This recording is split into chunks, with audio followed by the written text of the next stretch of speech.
오늘 본문 말씀입니다. 오늘 본문 말씀은 사도행전 27장 27절에서 44절까지 말씀입니다. 이제 오늘로써 이제 사도행전 27장도 마무리가 되고요.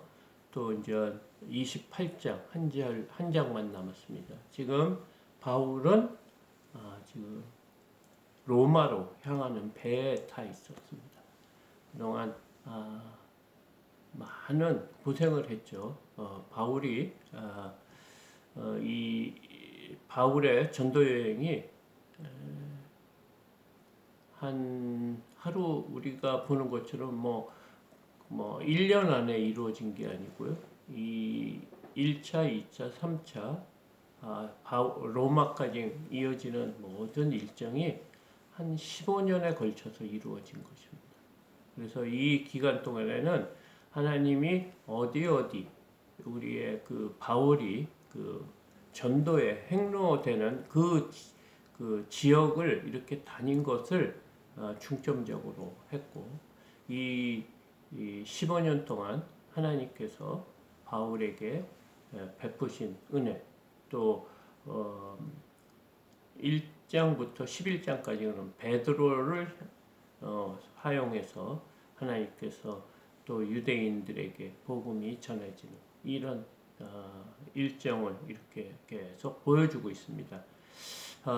우리가 믿음 생활을 하는 것이 그렇게 녹록한 것은 아닌 것 같아요.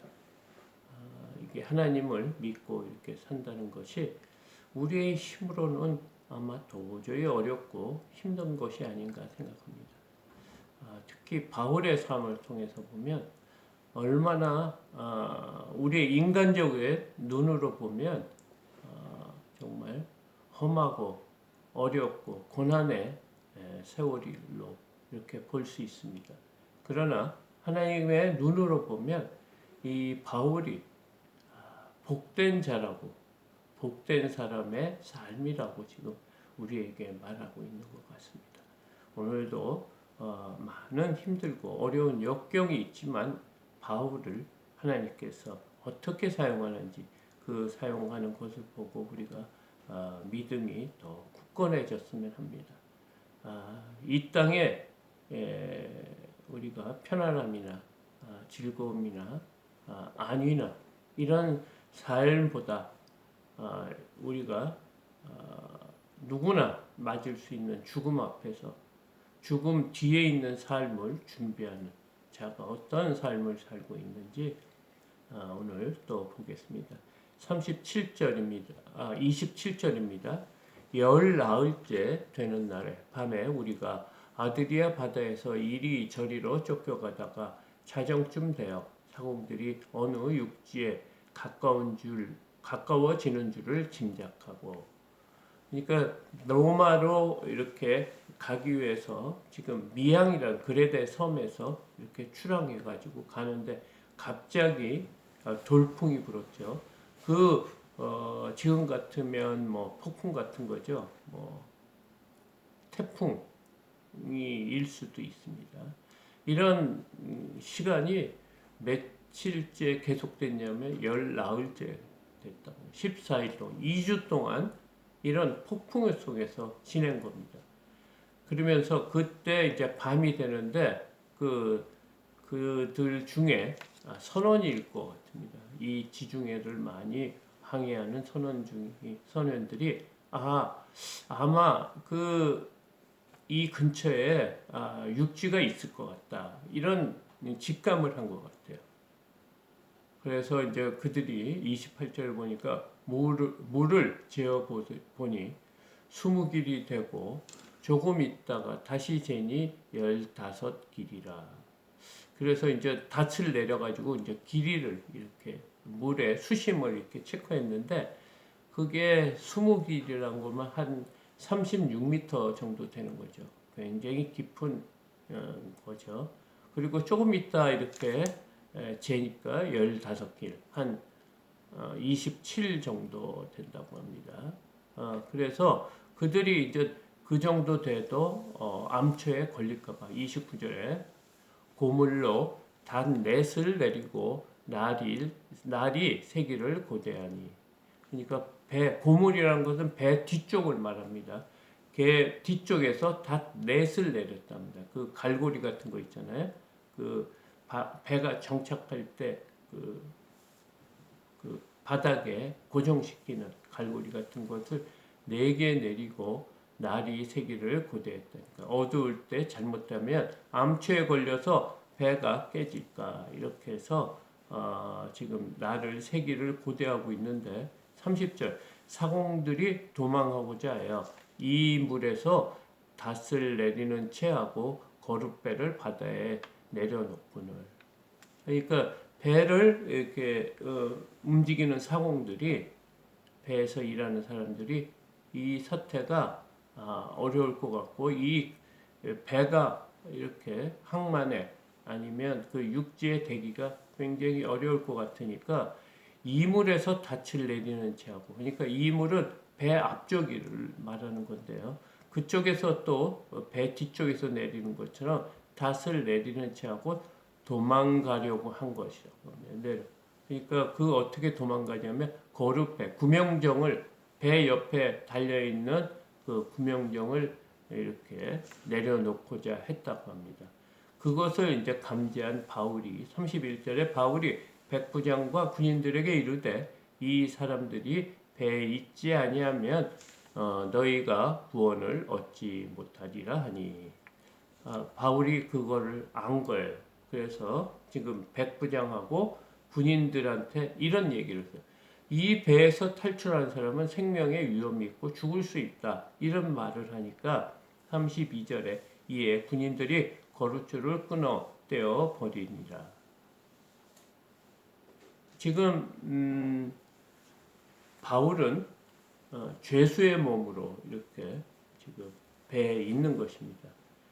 그런데 이 지금 이 짧은 27절에서부터 31절까지 보면 사공과 선장의 일을 하고 있는 것 같아요.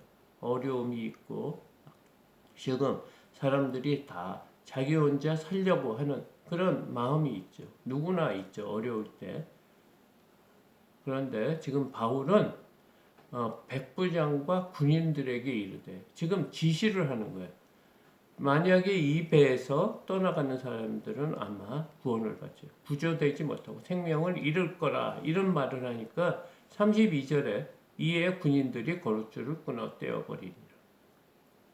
그러니까 구명정에 달려있는 줄을 이렇게 끊어버렸대요. 누구도 구명정을 타고 도망가지 못하도록 그 일을 했다는 거예요. 지금 군인들이 누구의 말을 듣고 있습니까? 바울의 말을 듣고 있는 거예요. 지금 죄수의 몸인 바울이 이 배의 선장의 역할, 마치 백부장의 리더로서의 역할을 지금 감당하고 있는 거예요. 33절 날이 새어가매 바울이 여러 사람에게 음식 먹기를 권하여 이르되 너희가 기다리며 먹지 못하고 주인지가 오늘까지 열나흘인즉 음식 먹기를 권하노니 이것이 너희의 구원을 위한 것이요 너희 중 머리카락 하나도 잃을 자가 없으리라 하고. 지금 많은 사람들에게 지금 배에 있는 사람들에게 지금 공고의 말을 하는 거야.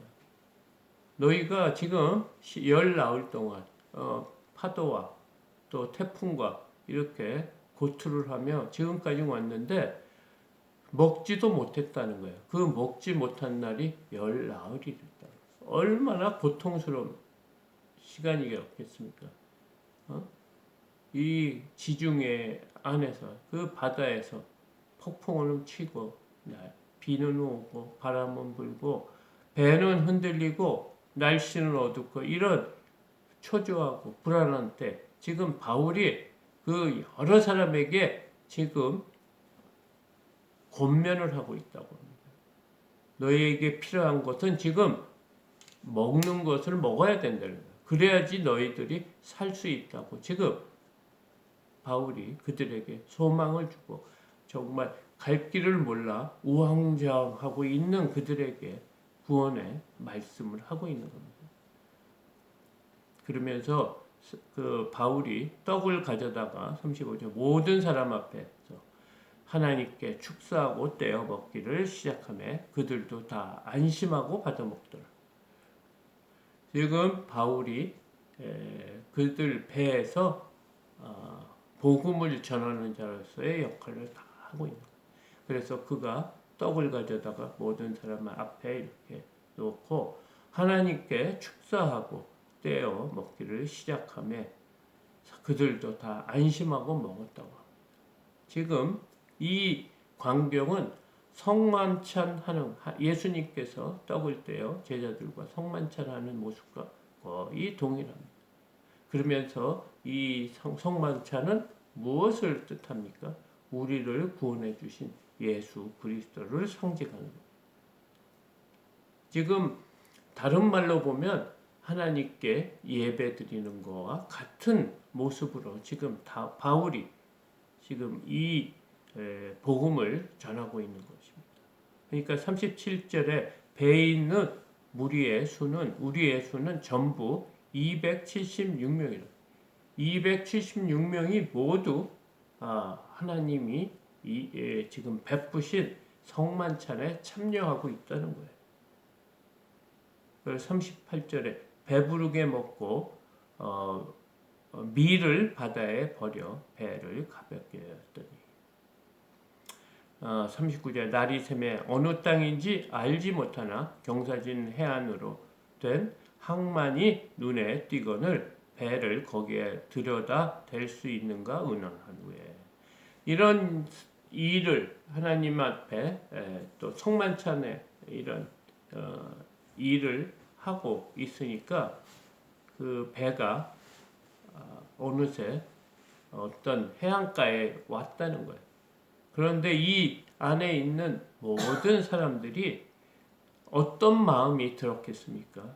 안심하는 마음이 들었다는 거예요. 두려움이었고 죽을 것 같은 이런 상황에서 바울은 그 하나님의 그 말씀으로 그들을 안심시키고 살 길을 열어준 거예요. 우리에게도 어저께도 말했지만 인생에 어려운 길이 많습니다.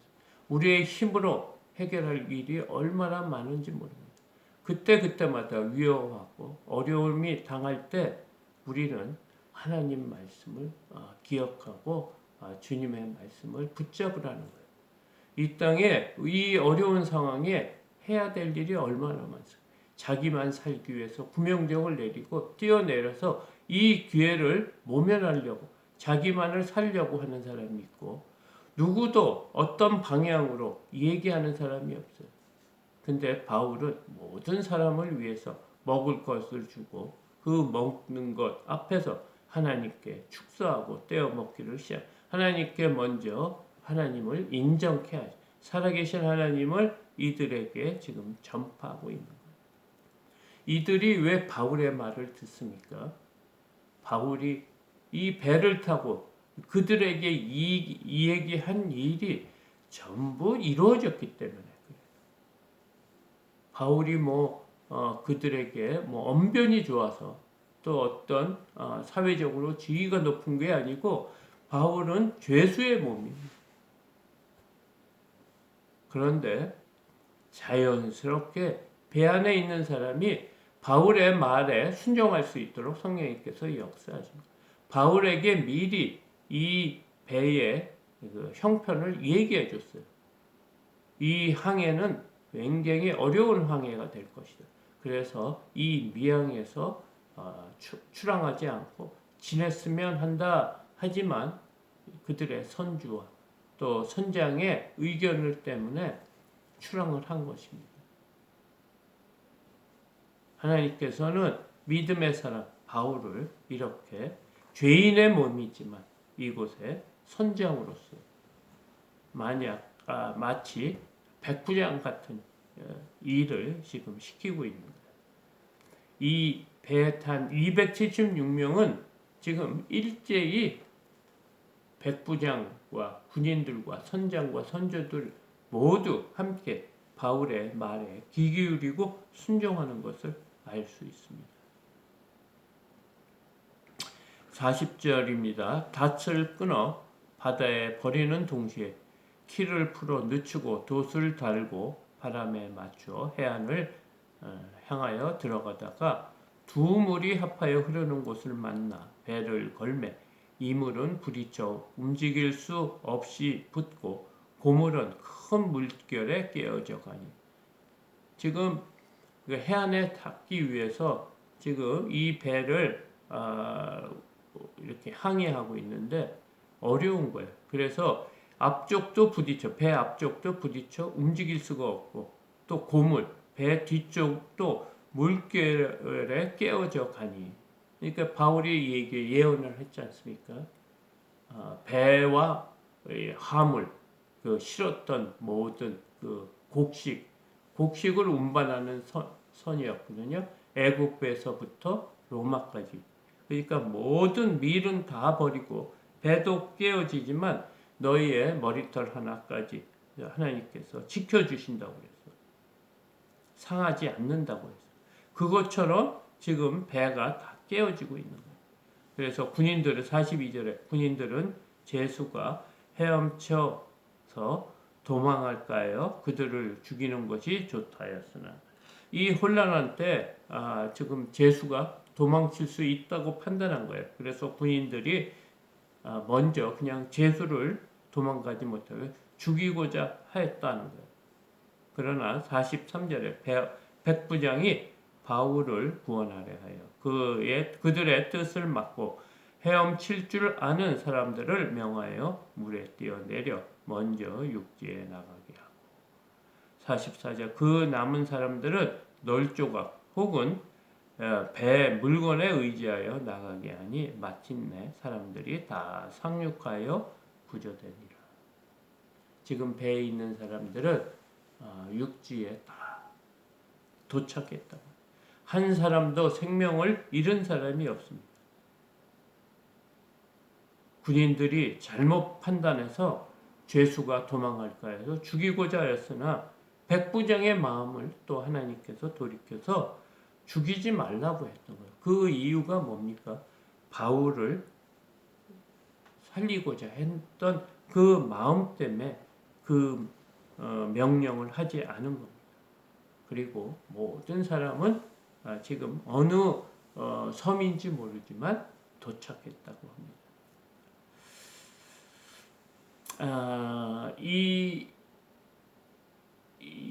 그 사도행전에 이른 모든 일들이 하나도 순조로운 일이 없었던 것 같아요. 하나님의 사역을 하는데 하나님께서 왜 이렇게 어려운 상황을 만들면서까지 바울을 로마로 데리고 가는지 우리의 생각으로는 도저히 이해할 수 없습니다. 하나님의 일을 하는 사람은 하나님의 능력으로 하나님이 이 우주 만물을 다 통치하시고 바람까지도 주관하시는 이 분이 왜 이런 어려운 환경에서 지금 로마에 가게 하는지 우리의 생각으로 이해할 수 없는 부분이 너무 많습니다. 하나님의 지혜는 우리의 지혜로는 알 수 없다고 했어요. 우리의 지혜와 하나님의 지혜는 우리의 지혜가 아무리 유능하고 똑똑해도 이 땅과 같은 낮은 지혜라고 합니다.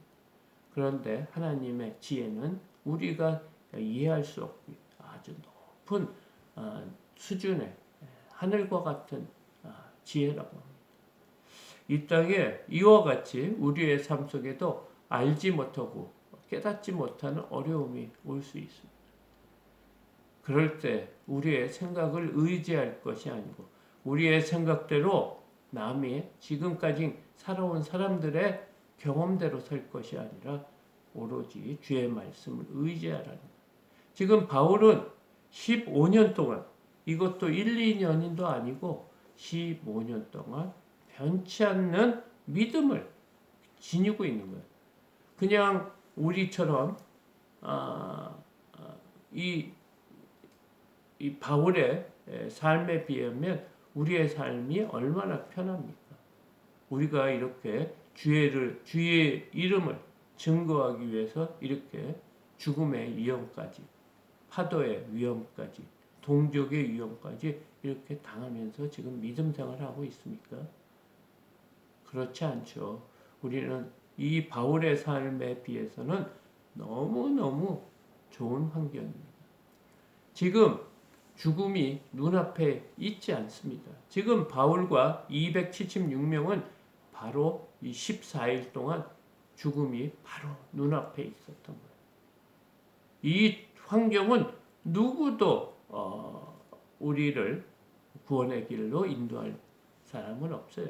아무리 능숙한 선장이라도, 아무리 높은 이 세상에 지위 있는 백부장 같은 사람이라도 죽음 앞에서는 매우 연약한 자라.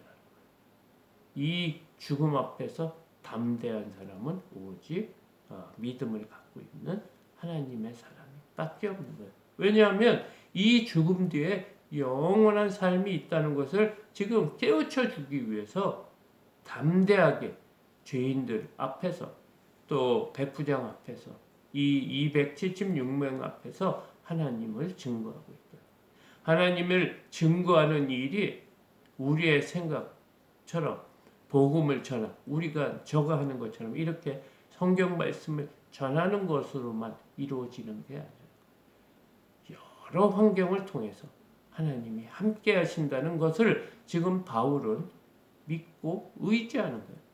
눈에 보이는 것은 다 어려움이 있어요. 그때 하나님을 굳게 잡는 자가 믿음이 있는 자예요.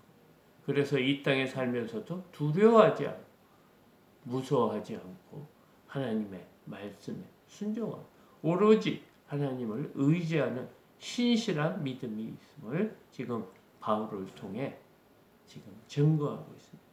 하나님께서는 나를 붙들려고 하는 거예요. 너에게 어려움이 있지. 이해하지 못하는 어려움이 있지만 그때 나를 의지하라는 거예요. 하나님께서는 우리의 삶, 각자의 삶 속에 여러 가지 모양으로 하나님은 매일 우리에게 얘기하고 계세요. 너희가 어려운 거 안다. 그럴 때 너희가 무엇을 의지하느냐? 구명정을 의지하느냐? 닻을 의지하느냐? 너의 생각을 의지하느냐? 지금 말하고 있어요. 하나님을 붙들라고 하는 거예요. 참 어려운 겁니다. 보이지 않는 하나님을 의지하고 우리가 기도했다고 바로 응답이 오는 것도 아니고 이런 싸움을 매일 하고 있습니다. 그럼에도 불구하고 하나님께서는 오늘 우리를 사랑해 주셔서 말씀 안에 있기를 원하시는 하나님이라는 것을 지금 오늘 본문을 통해 깨달았으면 합니다. 참 어려운 거예요. 당장 하나님께서 우리가 기도하는 거 즉각 이루어지고 이런 어려움이 있을 때 폭풍이 잠잠해지고 예수님께서 바다에게 명령한 것처럼 잠잠하라.